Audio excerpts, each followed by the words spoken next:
আঙুলে আঙুল ছুঁয়ে শেখালে তুমি জীবনের পথ চলা, নিজে না খেয়ে তুমি খালে শেখালে কথা বলা।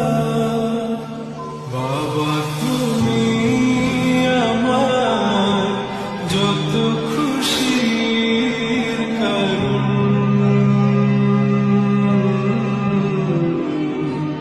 বলো তোমার মতো করবে কে।